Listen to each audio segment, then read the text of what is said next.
क्या बच्चों की शिक्षा को लेकर के आप भी चिंतित रहते हैं? क्या आपको भी ऐसा फील होता है कि आपका बच्चा सही रास्ते पर आगे बढ़ रहा है या नहीं? क्या आपको लगता है कि आपके प्रेम जीवन में, प्रेम संबंधों में थोड़ी-सी उलझन सी पैदा हो रही है? प्रेम एक दूसरे से बहुत ज्यादा करते हैं, लेकिन छोटी-छोटी बातों को लेकर के जो कहा-सुनी होती है, उसके चलते कहीं न कहीं कुछ बेचैन से, कुछ परेशान से आप रहते हैं। शिक्षा के मामले भी कुछ ना कुछ कंफ्यूजन रहता है, कभी तो बहुत जल्दी समझ आ जाता है और कभी किसी चीज को समझने में बहुत वक्त लग जाता है।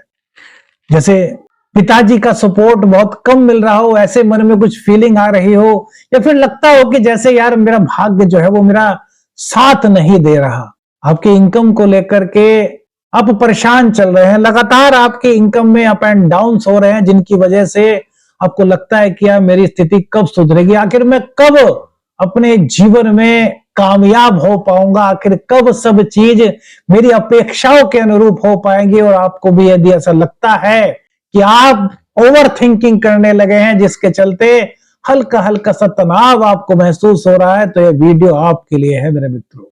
तुला राशि के जातकों, पंचम भाव में राहु देव अब अपने ही शतभिषा नक्षत्र में आ चुके हैं और 2 अगस्त तक ये शतभिषा नक्षत्र में रहते हुए आपके जीवन के बहुत सारे क्षेत्रों को प्रभावित करने की क्षमता रखते हैं, जो कि वैदिक एस्ट्रोलॉजी में मेरे मित्रों कहा गया है। तो मेरे मित्रों, दिल, किस्मत और कमाई, इनको लेकर के मन में एक द्वंद सा है कि यार अपने प्रेम संबंधों पर अधिक ध्यान दें, या फिर कुछ किस्मत के भरोसे बैठ जाएं, या फिर कमाई के लिए प्रयास करें। आखिर करें तो करें क्या? कहीं ना कहीं इन 3 चीजों में सबसे ज्यादा यदि आपका दिल घूम रहा है मेरे मित्रों, तो यहां पर राहु आपके जीवन में एक बड़ा बदलाव, एक बड़ी परिवर्तन की बयार लेकर के आए हैं। राहु का पलड़ा भारी हो गया, यानी कि राहु की ताकत बढ़ गई है। कलयुग के राजा कहा गया है राहु को। तब राहु आपके जीवन के किन किन क्षेत्रों में पॉसिबिलिटीज जो कि पॉजिटिव हो, उनका संकेत देते हैं, और कहां पर आपको ध्यान रखना है, किस प्रकार से आपको अपने जीवन में आगे बढ़ना है, और जो राहु का संकेत है उसको समझना है। और यदि आपकी कुंडली में राहु देव की स्थिति अच्छी नहीं है, तो उनकी पॉजिटिविटी को प्राप्त करने के लिए शास्त्रोक्त क्या प्रयोग, क्या उपाय हो सकता है, क्या रेमेडी हो सकती है, वो इस वीडियो में मेरे मित्रों आपको पता चलेगी। तो आइए मेरे मित्रों शुरू करते हैं। राहु के शतभिषा नक्षत्र से तुला राशि के जीवन पर क्या प्रभाव हो सकता है। मेरे मित्रों, राहु का गोचर आपकी तुला राशि के पंचम भाव में हो रहा है। आप पर ना कोई साढ़े साथी है, ना कोई ढैया है, लेकिन उसके बावजूद भी आप में से बहुत सारे ऐसे लोग होंगे जिनके जीवन में अभी भी उलझने होंगी। लेकिन राहु पंचम भाव में बैठ करके ज्योतिष शास्त्र के अनुसार जो प्रेम संबंध होता है उसमें कुछ उलझन सी पैदा कर देता है। ये नहीं कहता कि भैया प्यार नहीं है, लेकिन ये एक धुंध है, एक माया जाल है, एक रहस्य कहा गया है, एक मिस्ट्री कही गई है राहु को।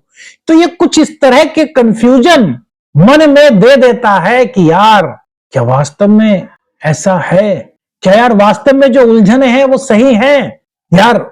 अब जैसे हम आपको एक बात बताएं, एक छोटी सी बात, आप किसी के साथ प्रेम जीवन में हैं, आपने उनको फोन किया और उनका उस वक्त फोन एंगेज चल रहा था, वो नहीं उठा पाए।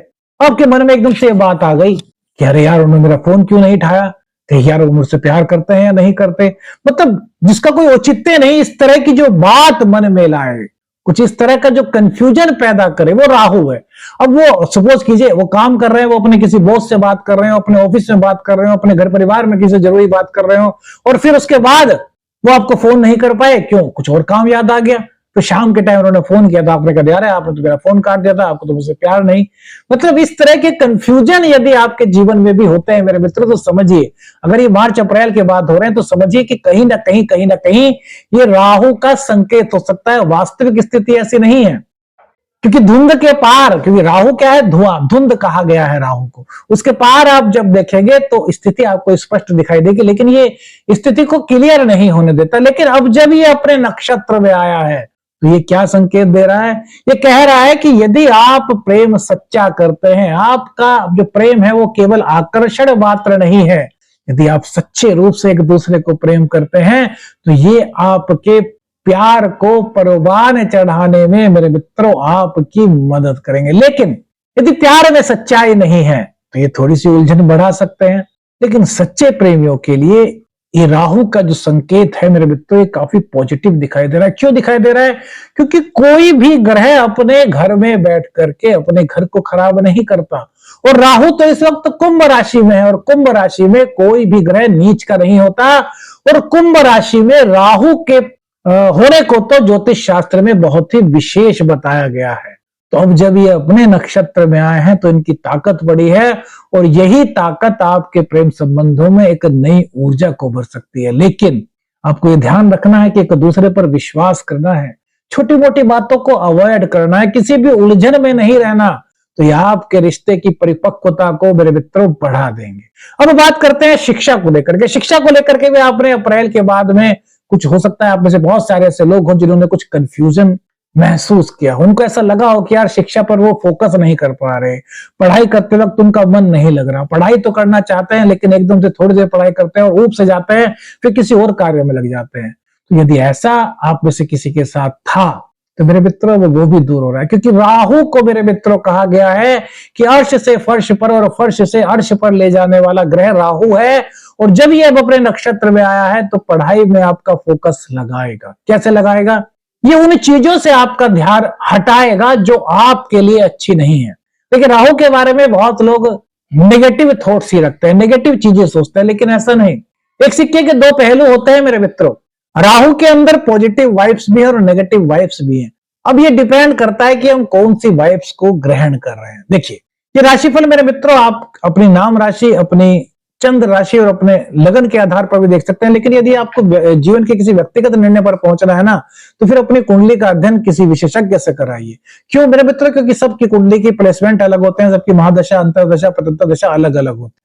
देखिए, अब मैंने आपको राहु का बताया, तो राहु की पॉजिटिव वाइब यहाँ क्या हो सकती है कि उन चीजों से जो चीज आपके लिए बेहतर नहीं हो सकती, उनसे धीरे धीरे आपका ये ध्यान हटाएगा और आपका ध्यान उन चीजों पर ये लगाना शुरू करेगा जिस पर आप डिपेंड है। जैसे कि आपकी शिक्षा, कोई रचनात्मक कार्य, फिर कोई एकदम से आपके मन में ऐसा कोई आइडिया आ सकता है कि यार ये चीज भी सीख ली जाए। ये रचनात्मकता को भी आपके बढ़ाने का काम करेगा। तो कुल मिलाकर के कहा जाए तो राहु की यहां पर पॉजिटिविटी आपके जीवन में एक नई पॉसिबिलिटीज ला रही है, शिक्षा को लेकर के, प्रेम को लेकर के और संतान। बहुत सारे लोग हो सकते हैं जिनको ऐसा लगता हो या जिनके मन में ऐसी फीलिंग्स आती हो कि मेरी संतान जो है वो सही रास्ते पर जा रही है या नहीं। अभी कुछ दिन पहले हमारे पास भी एक सज्जन आए थे, बोल रहे थे गुरुजी हम अपनी संतान को लेकर के बड़ी चिंतित से हैं। मैंने कहा भाई क्यों हैं आप चिंतित? कह रहे जी हमें लगता नहीं कि ये कामयाब हो जाएगा। मैंने कहा आपको ऐसा क्यों लगता है?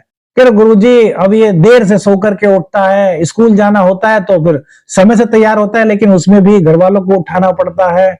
मैंने कहा अच्छा। मैंने कहा भैया आप एक बात बताइए, उनकी उम्र मेरे ख्याल से शायद 50 के करीब रही होगी। मैंने कहा यार आप अब थोड़ा सा आप पीछे चलिए। कह रहे पीछे मतलब? मैंने कहा आप अब उस दौर में पहुंचिए, उस बारे में सोचिए जहां आप 7-8 साल के थे। कह रहे ठीक है जी। मैंने कहा जब आप 7-8 साल के थे तो क्या आप भी अपने बिस्तर से अपने आप ही उठ जाते थे, स्कूल जाना है कि मैं उठ जाऊं? कह रहे नहीं गुरुजी हमारे तो पिताजी पिटाई भी कर देते थे, यार टाइम हो गया स्कूल का, उठा नहीं, मम्मी भी मार देती थी। मैंने कहा अच्छा, तो मैंने कहा इसका मतलब आप सही दिशा में नहीं बढ़ रहे थे। कह रहे क्या मतलब? मैंने कहा अच्छा एक बात बताओ, आप उस वक्त सही समय पर नहीं उठे, आपके माँ बाप ने आपको सही समय पर उठाया, स्कूल भेजा, स्कूल से जब आप आए तो आपकी मम्मी ने आपको खाना वगैरह जब भी भोजन वगैरह तो वो खिलाया। मैंने कहा आप कामयाब हुए या नहीं हुए? कह रहे हाँ जी, आप परिवार को चला रहे हैं, अपना बिजनेस चला रहे हैं या फिर जॉब कर रहे हैं, जो भी मतलब वो कर रहे हो। मैंने कहा तो आप इन चीजों को लेकर के कैसे कह सकते हैं कि आपका बच्चा सही दिशा में आगे नहीं बढ़ रहा? वो हमारी बात को सुनकर के एकदम से इंप्रेस हुए। फिर बोले यार गुरुजी कैसे पता चले कि भाई हमारा बच्चा सही दिशा में जा रहा है नहीं? मैंने कहा कभी अपने बच्चे से आपने बात की? कह रही क्या बात गुरुजी, मेरी सुनता ही नहीं। मैंने कहा यार देखो ये बात तो गलत है, बच्चा आपकी नहीं सुनता तो और किसकी सुनेगा? आप उसको टाइम तो दो। मैंने कहा अच्छा आपका बच्चा कितने साल का? कह रहे जी 10 साल। मैंने कहा एक दिन इन 10 सालों में बताओ जब से उसने थोड़ा 4-5 साल का हुआ कि आपने उसके साथ 1 घंटे लगातार बात की हो, उसके मन की फीलिंग्स को जानने का प्रयास किया हो, उसकी शिक्षा में हेल्प की हो? कह रही वो तो मम्मी पढ़ा देती है। मैंने कहा भाई बहुत अच्छी बात है। आपने? कह रही तब उन्होंने बताया कि नहीं हो पाया ऐसा। तो मैंने कहा भैया कीजिए, तभी आपको वस्तु स्थिति पता चल पाएगी। क्योंकि जब तक आप उस बारे में जानेंगे ही नहीं, पूछेंगे ही नहीं, तो आप कैसे अपनी तरफ से कोई गैस लगा सकते हैं। तो मेरे मित्रों, यदि आपके जीवन में भी कुछ इस तरह का कंफ्यूजन था कि मेरे बच्चे सही दिशा में बढ़ पा रहे हैं, नहीं बढ़ पा रहे, उनकी कोई दिक्कत तो नहीं, या फिर वो किसी गलत रास्ते पर तो नहीं चल गए, तो इसके लिए मेरे मित्रों सोचने से बढ़िया क्या है कि आप उनसे बातें कीजिए। रोजाना 15 मिनट ही सही उनसे पूछिए आप क्या चाहते हैं, आज क्या किया पूरे दिन, उनके दोस्त बन जाइए। और जब आप दोस्त बनेंगे तो उनके बारे में आपको सब पता चल जाएगा। यही राहु के शतभिषा नक्षत्र में होने का मेरे मित्रों संकेत है। उदाहरण आपको क्यों दिया, जिससे कि आप बहुत अच्छी तरीके से इसको समझ पाए, और जीवन में यदि कोई कंफ्यूजन था, कोई दिक्कत थी, कोई उलझन थी, तो वो धीरे धीरे करके आपके जीवन से दूर हो सके और आपके जीवन में एक नई रोशनी आ सके। अब मेरे मित्रों, राहु की दृष्टि पंचम भाव पर है, जहां पर कि इस वक्त वक्री गुरुदेव भी है। मेरे मित्रों, ये नवम स्थान है। नवम स्थान गुरु का होता है, भाग्य का होता है, उच्च शिक्षा का होता है। तो यदि उच्च शिक्षा प्राप्ति के लिए आप इच्छुक थे, आप प्रयास कर रहे थे और उसमें आपको सफलता नहीं मिल पा रही थी, तो यह समय अचानक से उसमें आपको अवसर दिला सकता है।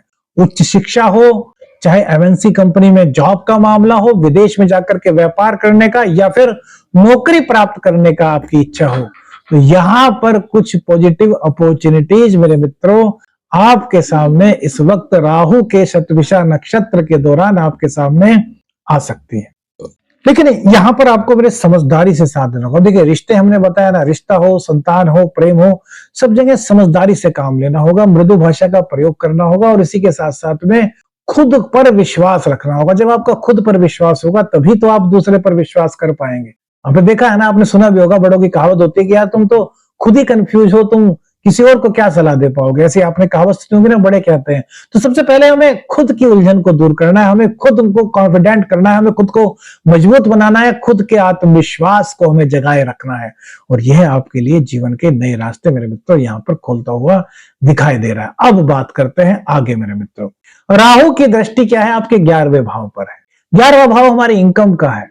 मेरे मित्रों, आय को लेकर के आप में से बहुत सारे ऐसे लोग हो सकते हैं जो परेशान से हो, जिनके मन में कुछ उलझन सी हो। बिजनेस में जी बिजनेस बहुत अच्छा चल रहा था, लेकिन अप्रैल के बाद कुछ इस तरह की परिस्थितियां हैं। आप में से बहुत सारे ऐसे लोग शायद होगा कि जो कहें कि यार अप डाउन बार बार इनकम में हो रहा है, इनकम स्टेबल नहीं हो रही, कभी कोई खर्चा आ जा रहा है, कभी कोई खर्चा आ जा रहा है, हम तो बस खर्चे करते करते ही परेशान हो लिए। लेकिन आय के जो साधन होने चाहिए, आय के जो मार्ग होने चाहिए, वो नहीं प्राप्त हो पा रहे।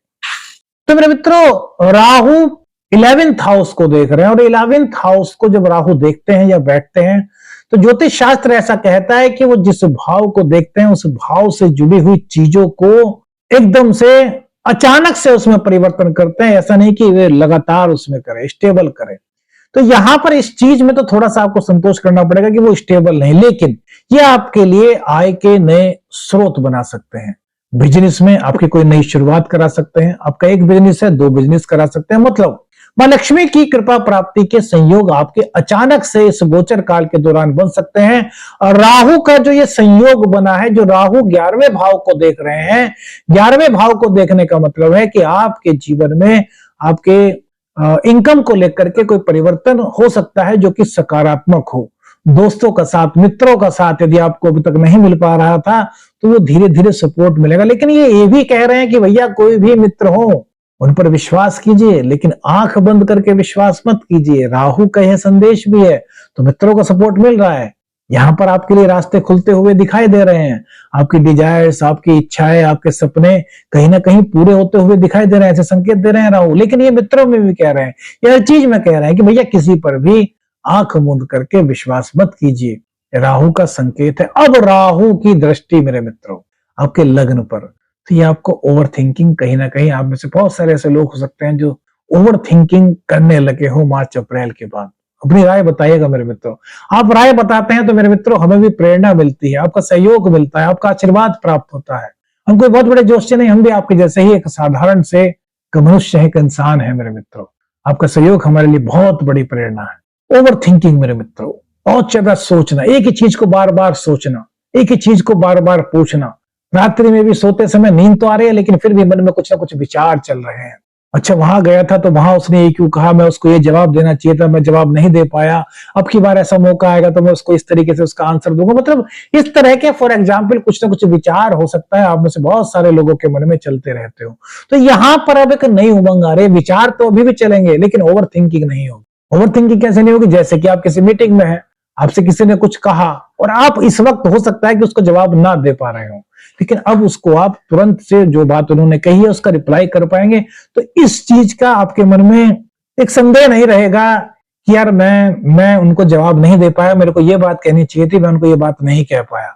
कहते ना मन में एक एक क्वेश्चन सा हो जाता है कि यार मैं उनको क्यों जवाब नहीं दे पाया, उनको उनकी बात का कोई रिप्लाई क्यों नहीं कर पाया। तो एक तो वो चीज दूर होगी, धीरे धीरे ओवर थिंकिंग आपकी हटेगी और ओवर थिंकिंग की जो जगह है मेरे मित्रों, नए क्रिएटिव आइडियाज यहां पर लेंगे, ये आपके लिए बड़ा अच्छा हो सकता है। अब दूसरी बात करते हैं मेरे मित्र, ये जो समय है ना राहु की 5वीं स्थिति में, राहु का शतभिषा नक्षत्र में जाने का, ये आपको आध्यात्मिक अनुभव की ओर प्रेरणा दे सकता है। आत्मनिरीक्षण का यह समय है, नई संभावनाओं और कुछ ऐसे लेसन्स आपको यहाँ पर सीखने को मिल सकते हैं जिनकी शायद आपने कल्पना नहीं की थी और आपको वो इतनी आसानी से समझ में आ सकता है। आप सोचेंगे कि यार मैं बहुत लकी हूं जो मेरे को इतनी जल्दी ये चीजें समझ आ गई। कुछ इस तरह की सीख इस गोचर काल के दौरान आपको प्राप्त हो सकती है। सामाजिक संपर्क और नेटवर्किंग का लाभ तो आपको मिलेगा, लेकिन आंख बंद करके किसी पर विश्वास मत कीजिए। सबसे बड़ी बात मेरे मित्रों जो मैं कहना चाहूंगा कि दिल, किस्मत और कमाई, मेरे मित्रों ये थंबनेल पर लिखा हुआ है। तो प्रेम को जहां आपको समय देना है वहीं आपको किस्मत के भरोसे नहीं बैठना। प्रेम संबंधों में एक दूसरे से सच्चा प्रेम करते हैं तो वो आपकी बातों को समझेंगे कि भाई उनसे कहिए कि यार मैं रोज की रोज, अगर वो कहते हैं मिलना, क्योंकि रोज नहीं मिल सकता, मैं चौथे पांचवें दिन मिल सकता हूँ या हफ्ते में एक बार मिल सकता हूँ, तो वो आपकी बात को समझेंगे। यानी कि एक दूसरे के बीच में एक दूसरी चीज नहीं आनी चाहिए कि प्रेम संबंधों के बीच में भाग्य आ गया, भाग्य के बीच में कमाई आ गया, नहीं। सबसे पहले अपने प्रेम संबंधों को मजबूत कीजिए, उसमें विश्वास उत्पन्न कीजिए। दूसरे नंबर पर किस्मत के भरोसे मत बैठिए, कर्म के भरोसे चलिए। जितना कर्म करेंगे, जितनी निष्ठा के साथ ईमानदारी के साथ कार्य करेंगे, उतना ही राहु की पॉजिटिव वाइब्स को आप प्राप्त कर पाएंगे। अब बात आती है कमाई की मेरे मित्रों।